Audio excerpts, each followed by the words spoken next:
Today's automotive engines, whether petrol or diesel, contain anything like 200 separate moving parts. They're made to sustain heavy loads, periods, and we expect them to go on working year in, year out, in all conditions. How well they succeed depends ultimately on good lubrication, on the complex blend of ingredients that goes into the making of a modern, high-quality engine oil.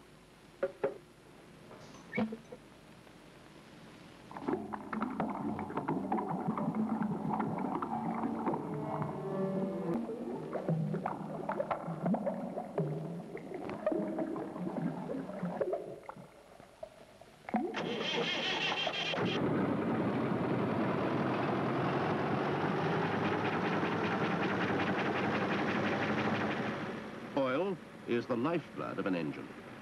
It allows the working surfaces to move freely. But that's far from all it does. It has to work in a hostile environment. Heat, pressure, and the products of combustion all threaten to reduce its lubricating efficiency.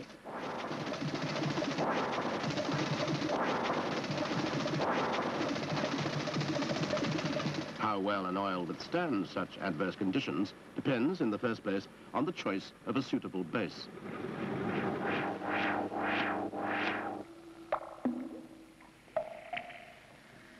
The main source of automotive lubricants is mineral oils distilled from crude petroleum. They are readily available and offer the wide range of properties that are needed. Slightly alkaline, not too volatile, and with most of its wax removed, the suitability of a base oil is determined largely by its viscosity, its rate of flow. At low temperatures, for instance, some oils become too sluggish.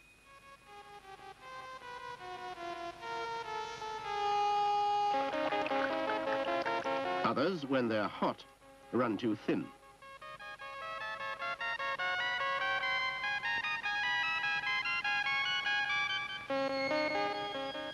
What's needed is a selection of oils from which a base lubricant can be blended that will function equally well at different temperatures. Thin enough to give easy starting in cold weather.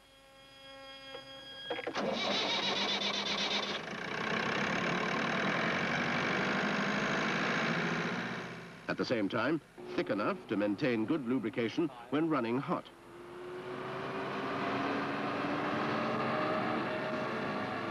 A vitally important part of the oil's job is to absorb heat and carry it away from the working parts.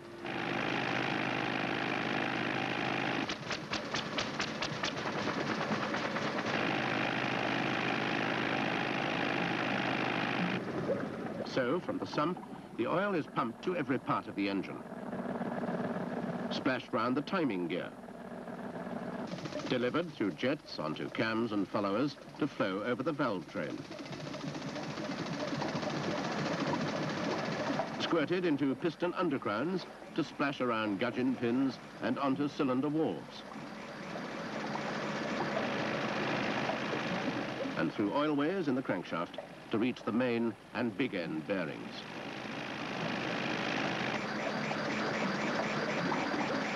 Without this continuous and liberal supply of oil, the moving parts would overheat, wear, and seize up.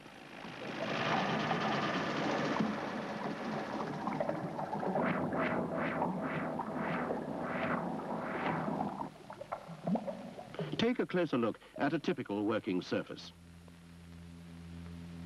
Under the electron microscope, it shows up as a series of jagged peaks and valleys.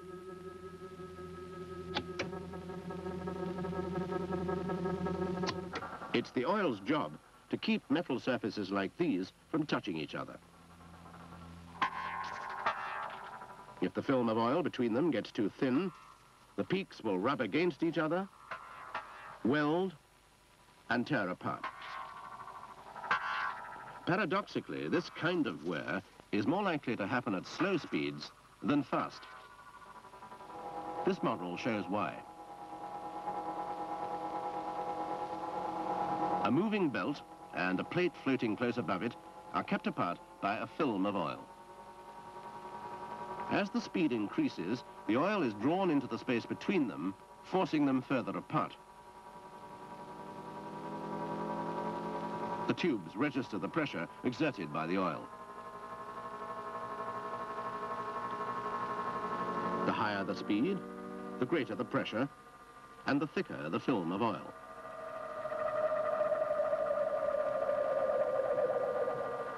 When the speed drops, the pressure falls and the oil film gets thinner.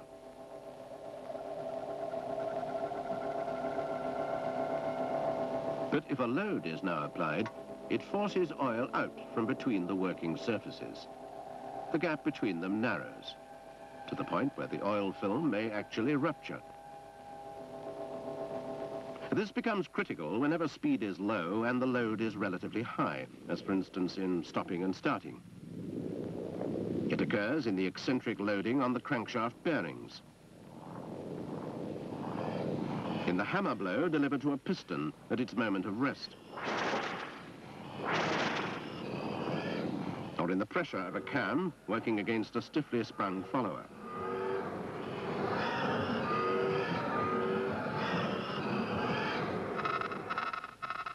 Repeated rupturing of the oil film results in progressively serious damage and eventual failure. No base oil by itself can prevent this kind of wear. It's dealt with by improving the viscosity range of the lubricant. Greatly magnified, a mineral oil can be represented as countless individual molecules in constant motion. The hotter the oil, the more agitated the molecules become, and the oil gets thinner. To control this, a chemical additive is introduced.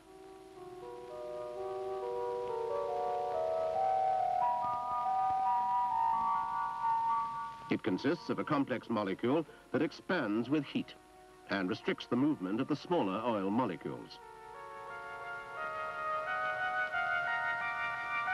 On cooling, it returns to its original size. So the oil maintains a consistent viscosity over a wide temperature range, the familiar property of a multigrade.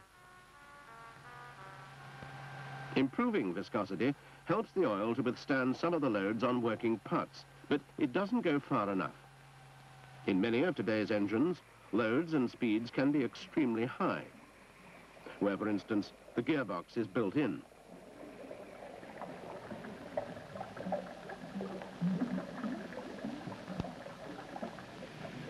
Imagine the gear teeth as a set of powerful nutcrackers.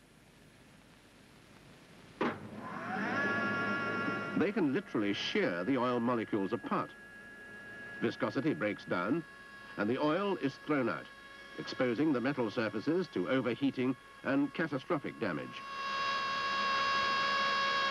To enable the lubricant to cope, a different kind of additive is used. It consists of molecules which bond chemically with the metal under intense frictional heat. They form a protective layer, allowing the surfaces to slide over each other without damage.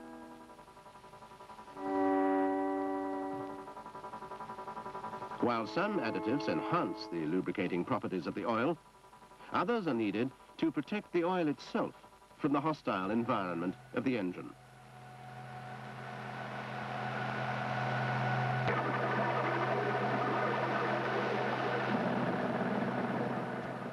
An engine is like a giant egg whisk, mixing air intimately with the oil.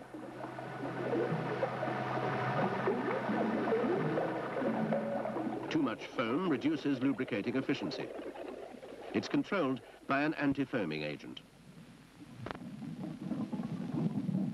But it's the presence of oxygen whisked into the body of the oil that does the real harm. As the oil heats up, it oxidizes and thickens. The hotter the oil, the more readily it oxidizes. Left unchecked, carbon builds up on the valves and piston crowns. This can lead to pre-ignition or to knocking.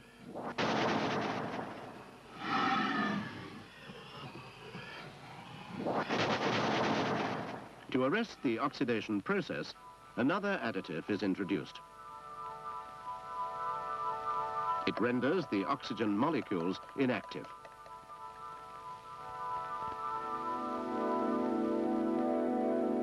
This keeps valves and piston crowns free of carbon, but the high temperatures and pressures around the piston skirt produce a further problem: lacquering. Gummy deposits of half-burnt fuel and oil cause the rings to stick, leading to piston wear and loss of power. To stop this happening, a detergent additive is used. It won't make a dirty engine clean, but it does form a protective barrier on metal surfaces and prevents gummy deposits from sticking to them. It keeps the metal clean, but at the expense of contaminating the oil. In any engine, complete combustion of the fuel is rare, and this causes problems, particularly in diesels. Under high compression, half-burnt gases, fuel and particles of carbon are blown past the pistons into the oil.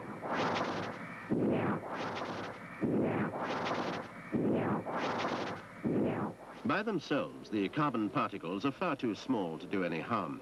It takes 3 million of them to cover a pinhead. In the cooler parts of the engine, however, they tend to join together with water, resins and acids and settle as a thick sludge, obstructing oilways and clogging filters. A dispersant additive prevents this. A film of insoluble chemical forms around each particle, keeping them separate and small enough to pass easily through the oil filter and between the working parts.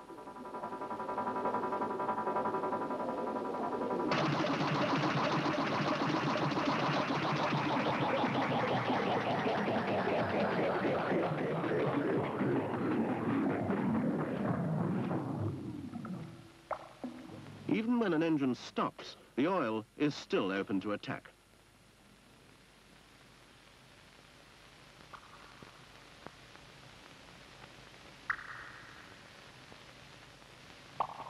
As the metal surface is cool, water droplets form.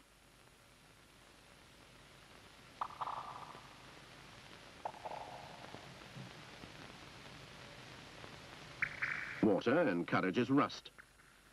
It also combines with sulfur and hydrogen compounds to produce highly corrosive acids in the oil.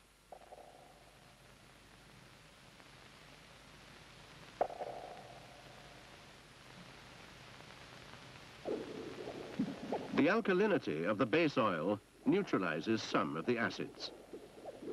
But further protection is given by an anti-corrosion additive which coats the metal surfaces with an impermeable layer.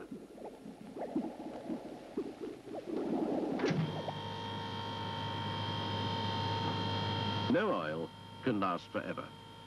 Cooling, cleaning and protecting, its components are gradually used up and have to be replenished.